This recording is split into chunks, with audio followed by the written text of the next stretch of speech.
Will Bright, one of the owners of Joint Force Enterprises. How long have you been in this industry? Roughly about 3-4 years. Okay, but you're long time shooter? Long time. Started when I was 8. Okay.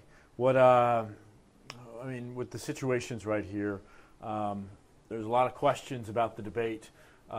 With what you know, with what you've learned, with what you've studied, what do you think should happen here? It is a huge debate. It's been going on a very long time. We've all been through it. Unfortunately, the more this goes down the road in the chain of our society, everybody has their own opinion. None of us have the right answers. I think the only way we can actually get an answer is collectively, as a group, as a whole body, and to really change as a culture. Everybody wants to blame the item, the inanimate object, or the physical thing that's easy to blame, but really what's to blame is us. It's the society as a whole. We've changed. The gun hasn't changed. Is the AR-15 more deadly than another weapon? I think every weapon's deadly. A hammer's deadly. A machete is deadly. A knife is deadly. A car is deadly. A 2x4 is deadly. You can turn the word any way you want. Yes, it is a firearm. Many of those are firearms, but it really depends on what you're trying to do with it and if it's used in the wrong form. That can go with everything in our world. What would a ban mean? There's many different things. Once again, that's a debate that could go on for eons. A lot of people try to go after the capacity of magazines. My personal thought is it wouldn't do any good. Bad guys are going to do bad things to good people no matter what. It's to the point that high capacity magazines, they're out there, been out there a very long time, probably not going to change a whole lot, just my personal opinion. So you see the AR-15 and say a 9mm handgun as pretty equal? With I would compare them being similar, equal. A weapon is a weapon if it's in the wrong hands. If it's used incorrectly, like I said, it could be a hammer, a machete, or truck. Right, but a rifle could be, a rifle inherently is more deadly than a hammer because you would have the opportunity to get more people in a short period of time, right? You could still fire any sort of firearm rapidly if you wish. Proper training, you can do that fairly easily. Doesn't really matter the round capacity necessarily. The only thing a rifle does give you advantage of is distance. Is physical distance of how far you can actually be accurate or deadly. Okay. So what do you guys do to make sure? I mean, should this 19-year-old kid have been able to get that AR-15? I am no professional, and I could not regurgitate the actual correct answers for that. The little information I do know he came out of a mental facility 3 days prior. I would think there should have been a flag. That should have happened. He should not have been able to purchase one. I think he owned that before he went in that facility. So there's a gap there that I don't know if there's anybody to blame other than a system where I don't know if it's a red tape or bureaucracy, whether it's HIPAA laws from medical to the ATF, ATF to the FBI, FBI to local, or whichever chain that needs to happen. There's obviously a breakdown there that happened. I know you guys don't ever want any of your firearms to be used in a crime. No, absolutely not. How do you ensure that?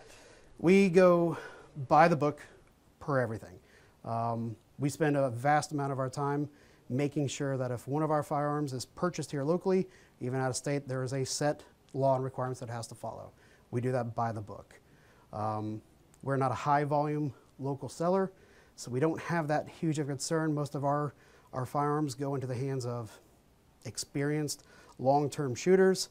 We're not a budget type manufacturer either, so we don't have that much of an open, I guess, concern, but it is still a firearm. You still have to be worried about everything. Okay. But as long as we do our due diligence, that's all we can do.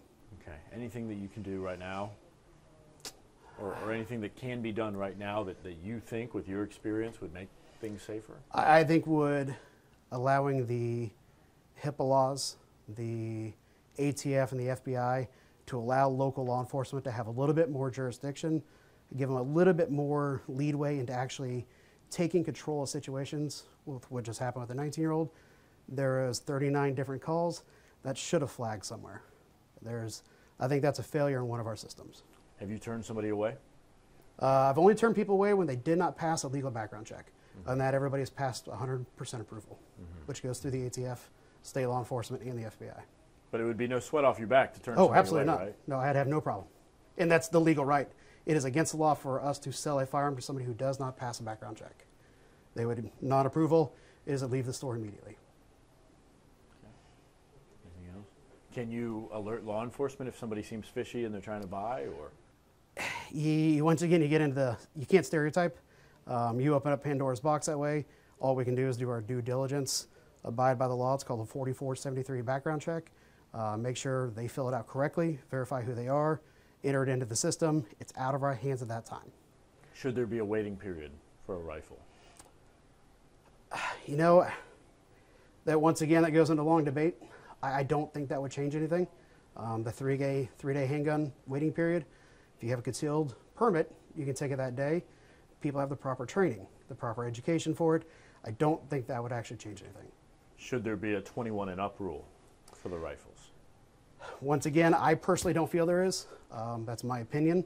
I think with proper training and education, I think 18-year-olds, if they're willing to fight for our country, they should be able to buy a firearm. Anything else?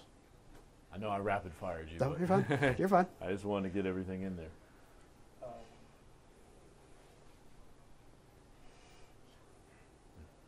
So I'll ask this, and it's I don't have any opinion on it, but, we keep hearing this again and again, Will. Mm-hmm. The AR-15 is the weapon of choice in these mass shootings. Do you have any reason as to why? The only thing I could say is there's many other platforms that do the exact same thing. AR-15 just happens to look different and aggressive, and unfortunately people have grabbed onto that concept and use that as a scapegoat. There's multiple platforms that actually have a larger caliber round that do the same thing that are actually more affordable. It just happens to be a prevalent gun. Okay. That's it.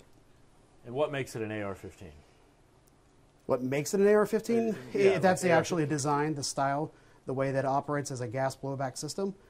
It's just actually does not stand for assault rifle. It stands for Armalite rifle, which is the original manufacturer and patent holder of the AR-15 style back in Vietnam. Would you call this an assault rifle? Yeah, they're assault rifles. Absolutely. I mean, but the term assault, you have to actually be doing the act of, not just the simple noun. Well,